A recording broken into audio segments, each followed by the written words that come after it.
Gràcies, alcalde. Primer de tot, salutacions a tothom, bon vespre. Avui es fa efectiva la meva renúncia a l'acte de regidor. Ho vaig anunciar fa 15 dies, així finalitzo una etapa, una de moltes, en el meu compromís amb la ciutat. En uns minuts acabaran 5 anys i mig de representant de la ciutadania en aquest ple i, vaja, ho deia la Dolors, i amb lletres ben grans. Quin honor i quina gran responsabilitat, també. Toca fer balanç, situem-nos, per tant, en el 2015.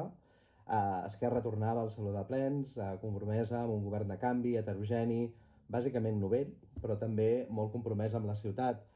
Ens va tocar assumir, aleshores, un pes segurament impossible, el d'unes expectatives que ens reclamaven solucionar en 3 anys el que no s'havia arreglat en 30. El nostre pas en política no és, des d'aquest punt de vista tan parcial, una història prou reeixida. El temps se'ns va acabar massa aviat, segurament. Toca fer autocrítica, analitzar càlculs erronis, vedades, inexperiències. De fet, no hem deixat de fer-ho. Però no volia anar per aquí, perquè m'agafo amb una frase que m'agrada molt, és una frase del Ricard Vilaregut, que parla d'aquells 3 anys i diu: menys del que volíem, més del que ens pensem.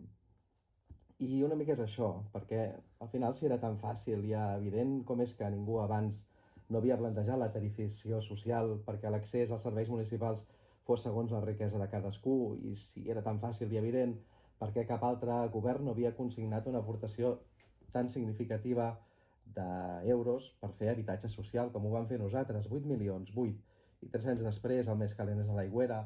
Si era tan fàcil i evident, perquè abans no s'havia exigit als grans tenidors responsabilitat social, o s'havien plantejat polítiques fiscals valentes i més justes, o perquè no s'havien promogut pressupostos participatius, i si estàvem tan aïllats i érem tan estrafolaris, doncs com és que de seguida vam poder i vam saber recuperar aquesta idea d'eix besòs, establint acords amb municipis veïns, o vam convèncer la Generalitat de desenterrar grans inversions al municipi. Si no sabíem governar, perquè vam ser els primers a projectar i a fer propostes de modernització, a impulsar l'administració electrònica.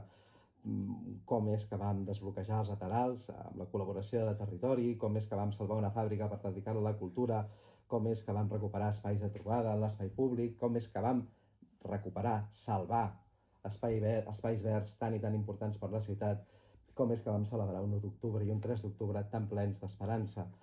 Doncs vaja, perquè no tots som iguals i perquè no és igual qui mani. Aquest llistat que he fet, una mica improvisat, una mica atropellat, segurament, no és per treure pit, és per recordar-nos i per recordar a qui ens escolti que hi ha projecte de ciutat. I és per reivindicar orgull i és per recordar la nostra força, si volem, força de transformació.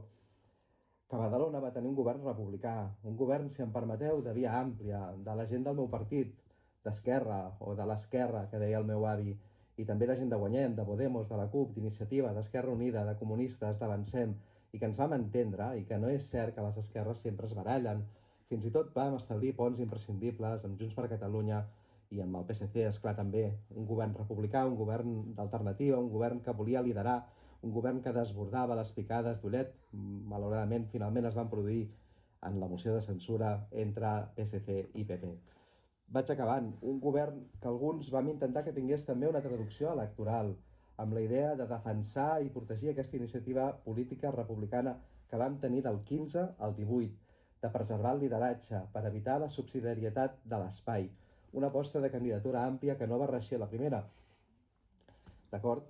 És evident, però que marca un camí, i ho hem vist també en clau nacional, que és llavor. Reivindico les llavors en aquesta política accelerada, en aquesta política de cop de titular. Plantar llavors és important, és imprescindible, fins i tot m'atreviria a dir. Marxo abans d'hora, en coherència amb aquella idea d'acord ampli, que ja no reconec en el meu espai polític en l'àmbit local. No oblidar perquè ens van votar, passar comptes, explicar-te, actuar en conseqüència, és el que he intentat. I avui coincidim en aquest ple, la Dolors i jo, abans que fos eslògan.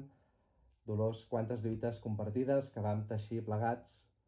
Té una certa força, un cert sentit, que coincidim avui també en aquest pas. Ho dic ràpid i breu, però no per això de forma menys sentida. Gràcies, alcaldessa, i ens seguirem trobant, segur, com ens hem anat trobant durant tot aquest temps al voltant de tants projectes, compartint i reinventant lluites. I ara sí, finalment, agafo una mica d'aire. I fins aquí, companyes i companys, bona feina, bons debats i molta valentia a partir d'ara. Una ciutat com la nostra, ferida per tantes desigualtats, però també sostinguda per tantes oportunitats, reclama el millor de nosaltres. Ho he fet el millor que he pogut. Seguim a peu de plaça, seguim a peu de carrer, que tenim una ciutat preciosa, però on hi ha molta feina a fer. Llibertat preses i presos, pel retorn de les exiliades i exiliats, pel fi de la repressió, per l'absolució de Marcel, contra el racisme institucional, contra els drets amenaçats, respecte i humanitat per tots els refugiats econòmics o polítics, a favor de les oportunitats per tothom, per una cultura viva i crítica amb tots els accents possibles, per una ciutat més justa, més pròspera, més habitable. Visca Badalona, visca la llibertat i a reveure. Gràcies.